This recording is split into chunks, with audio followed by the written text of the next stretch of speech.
no matter what. I feel great.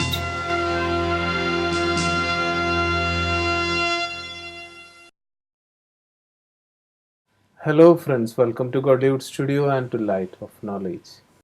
We have been discussing about how godly knowledge gives us deep insights as to those questions which have pestered from time immemorial. Mankind has been trying to find an answer or solutions using spirituality, science, politics and whatnot. But here in the light of godly knowledge, we are trying to reach at a solution where we can all look at ourselves and find out the answers within ourselves. Today we are going to discuss about a very important part of godly knowledge, that is meditation. There has been a lot discussed about meditation, how to do it, what are the different types of meditation. Here in Rajyoga Meditation, how we connect to God, how we look at ourselves, how do we improve and increase on our virtues and values. Come, let us discuss with Rupa Behenji. Behenji, welcome to the studio, welcome to the program. Thank you. Meditation seems to be the most coveted art of 21st century. Everyone wants to learn it, but it seems quite difficult and not everyone is able to learn that. So how Rajyoga meditation differ from other forms of meditation and what are the points of benefit in it? When somebody wants to learn meditation, first of all, we should understand who wants to meditate, on whom to meditate. Because meditation is usually people think it is to concentrate. Either to concentrate or they think they want to develop concentration, the power of concentration.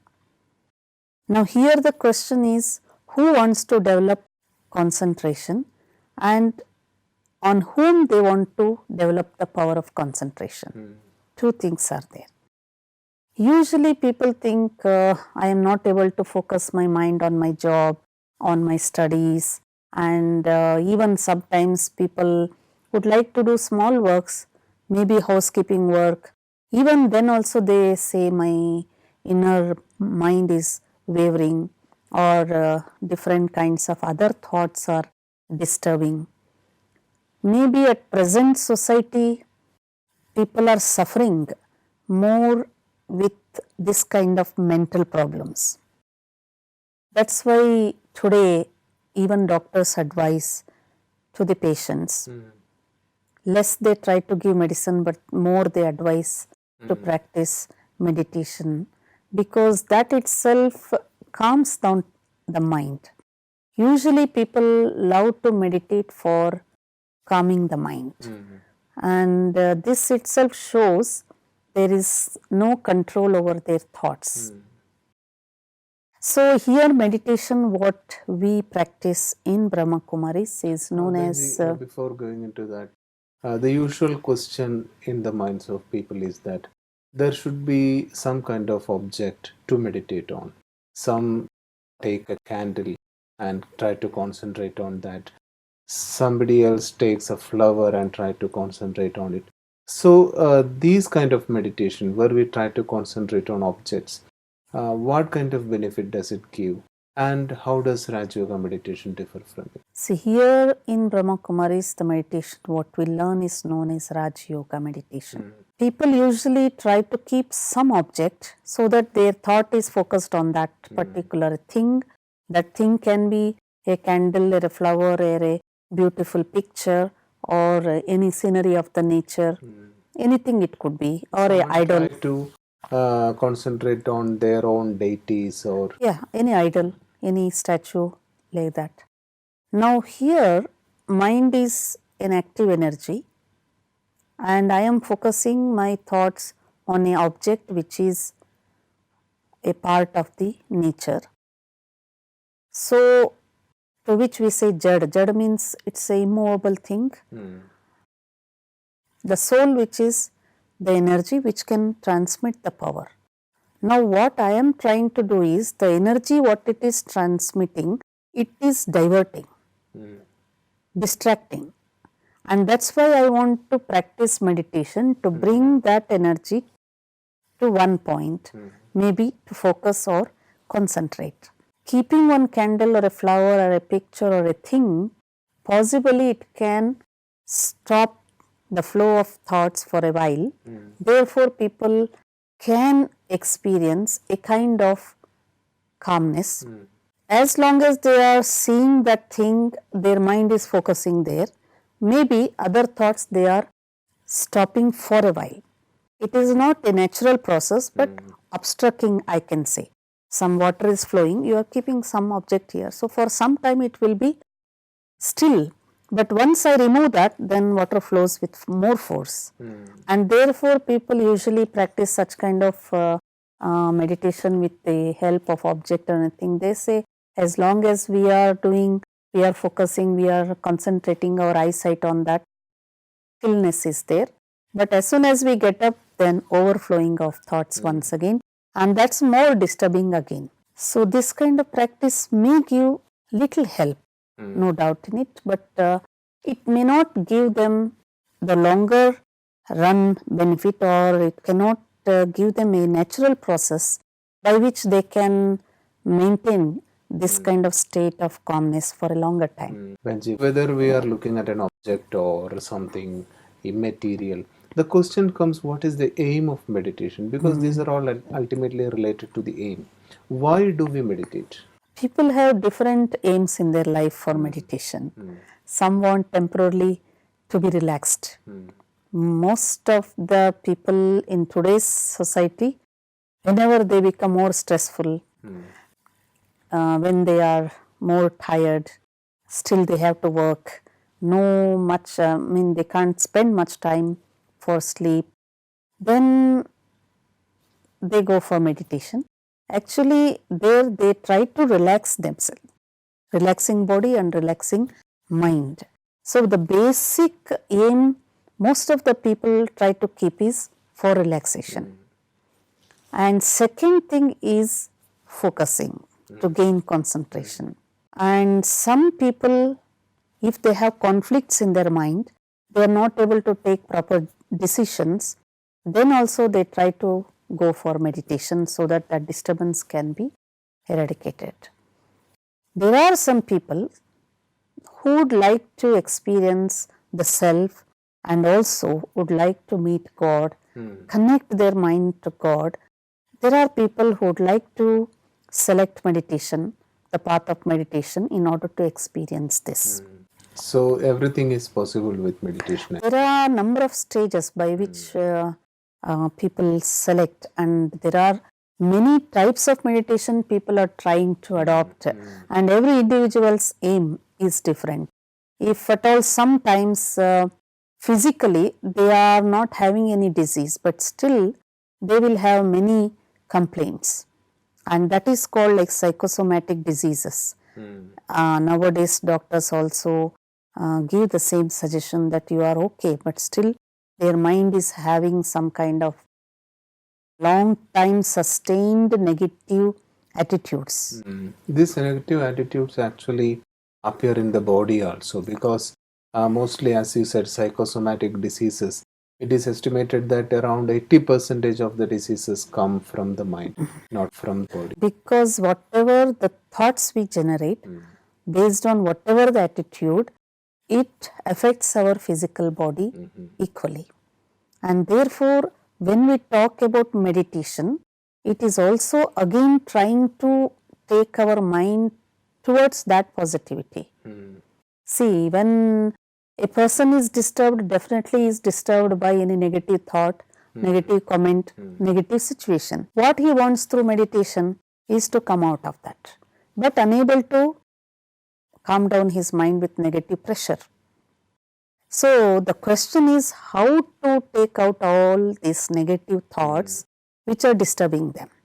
Maybe the incident or a situation he might have faced long back, or a problem which cannot be solved immediately, but problem is simply troubling my mind. And this is where people get tuned with a worried mind. Even they know I cannot immediately solve that, and worries may be small reason or big reason. If somebody is getting some disease, let us say nowadays diabetic is a common disease, blood pressure common. Once the patient is aware, oh, I have sugar or I have blood pressure, then immediately start worrying it. Now this is a kind of negative feelings that transmits to our body and Benji, affects. mostly this kind of thoughts, it actually reinforce the disease which is already there. Because doctors also say that visualize that you have no disease. That is the only way you can go back to the original state. So these kind of negative thoughts can be eradicated by meditation or The main thing we have to understand is what is really meditation and how we have to do meditation. And there are various types of meditation. Now a common man is absolutely in confusion that which is the best one and which I have to select. And therefore, we need to take benefit physically, physical level, mental level, and this meditation, if it is highly giving reward, then in return it makes our relationships also a better. Because nowadays we see the relations problems are too much. Nobody can adjust with another person. Even family members having quarrel and conflict, even we are staying in the same roof, we are unable to get tuned with each other. Now this also is a great trouble in the mind. Just imagine whole day, whole night we have to stay together. We have to eat together, we have to stay together, we have to see the face every day morning when we get up, and unable to talk to each other, unable to smile with each other, unable to share with each other, then how will be the mental state? And therefore there is so much of pressure on the mind. Still we are living together because there is so many prejudices, especially in India. A quarrel in the home cannot immediately solved even though we have a quarrel in the mind. We pretend as though everything is okay, and whenever somebody is asked how everything is going on in your home, we say everything is fine, but internally there is so much of turmoil going on, and this in return actually makes a person feel uncomfortable. Pretendance as though we are very happy, as though we are very calm, but internally there is so much of pressure. So that's kind of suppression we are doing. And this suppression of the pressure again leads to many mental disorders. I think, Benji, these problems which you say are quite common in household nowadays. And meditation, if it can eradicate all these, definitely we should give more time to explore this. Today, I think it is time for us to look into the question. We have started the discussion on meditation. There are several types of meditation. We'll be looking into how Rajyoga meditation differs from other type of meditations and what kind of benefit we can achieve through this meditation. How to change our lifestyle again on the basis of meditation will be one of those topics which we are going to explore. As such, now it is time for us to look into the question of the day.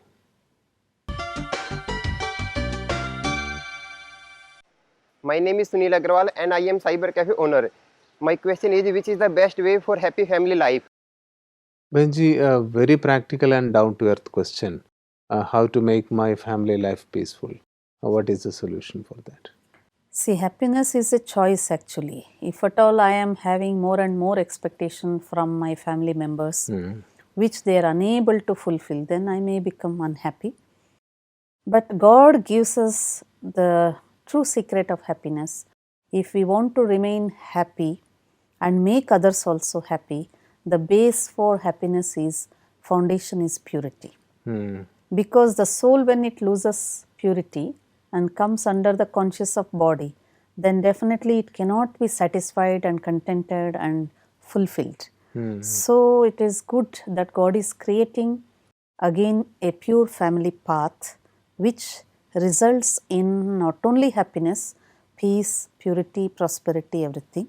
So I would like to give the same awareness that every individual, whoever is in family life, let them take up the thought to follow purity in their mind, speech and actions and relations. Then the end result will be automatically happiness.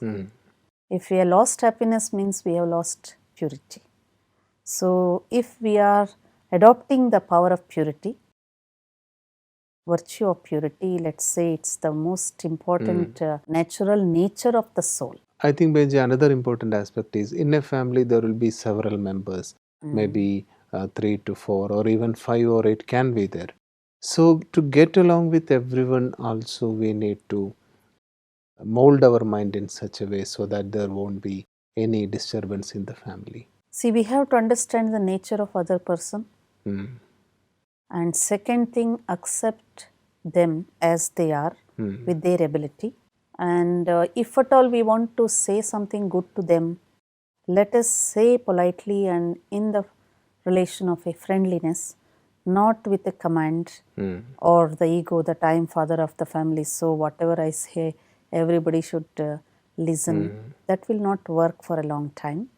And now everybody wants to enjoy freedom. So our job is to give advice or give guidance and support them and help them at the time of their need. The end results we need not expect as we want, because every soul has got their own thinking and their own way of choice in their life.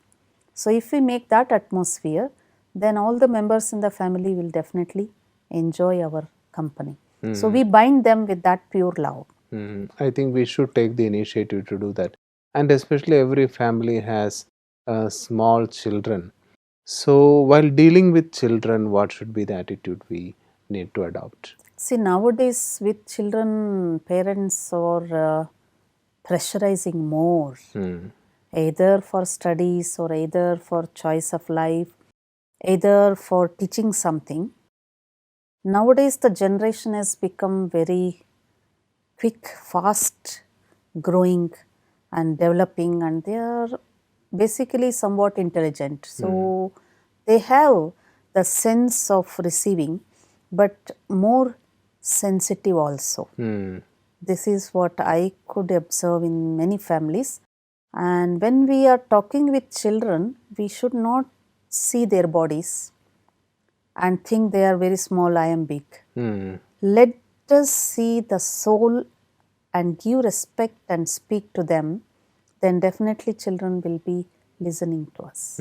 That is, Behenji, really beautiful, because usually we look at children as small, and there starts all the problem, because children doesn't feel that they are small nowadays. They know many things. They are informative about many things. So I think this is a really good way of moving forward in the family. So that was something really wonderful, especially looking at children. Look at them as adults, souls who have lots of experience, and respect will come, and where there is respect there will be everything else. So let us move on to the last session of the topic, that is the attitude, virtue and contemplation.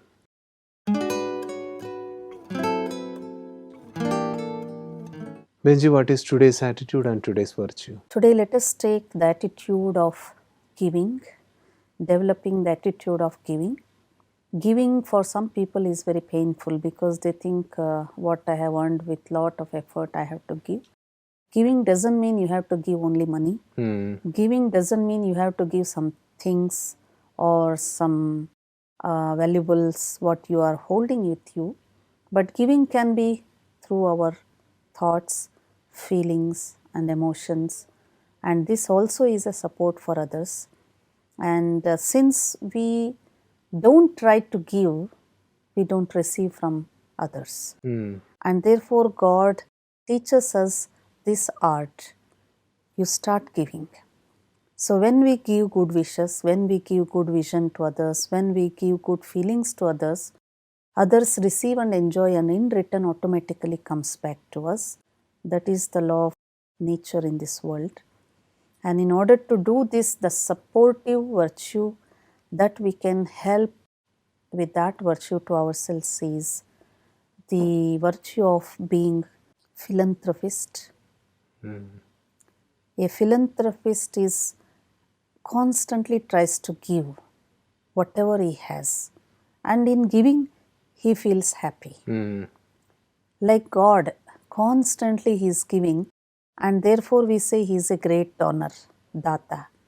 But whole world is asking and begging and praying and requesting, and he never expect anything back. And being the children of God, let us also think that there is so much, whatever I have, let me start giving. So it gives immense happiness. And this attitude makes us life is with meaning, and also life is giving me more, and in return I am able to give, and this cycle goes on with more energy. And the one who knows how to give remains always happy, cheerful, and also I think contented. Holding is not the law of the nature. See, holding tightly, we bind something and we don't allow it to flow. It's like we are going against the law of the nature or law of the karma. So law of the nature is always to flow. Like river flowing, the water, as long as it flows, it's said at the end of the longest distance, the water will be very, very pure. We can directly drink. Benji, that was really beautiful, and I think we should definitely have a little bit of reflection on these thoughts, because it, even as you were describing it, it seems so powerful. So let us have a reflection. Sit in a comfortable position. Visualize yourself as a point of light, child of Supreme, the one who is ocean of peace and happiness. Take your mind far beyond this universe. Look through the mind, the world of silence, filled with the rays of silence. Experience the rays of peace and happiness in you. I am an embodiment of peace, an essence of peace. I am an embodiment of happiness. With this awareness, I try to transmit the rays of peace and happiness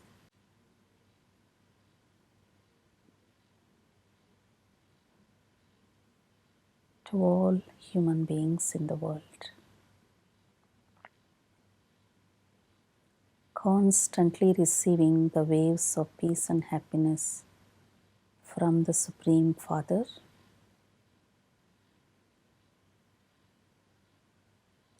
I am spreading the waves of peace and happiness to the souls who are really searching for peace,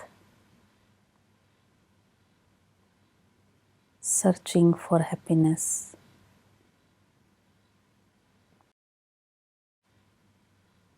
Those who are struggling, feeling sad, undergoing turmoils in their life, let these rays of peace and happiness touch them and feel the hope in their life.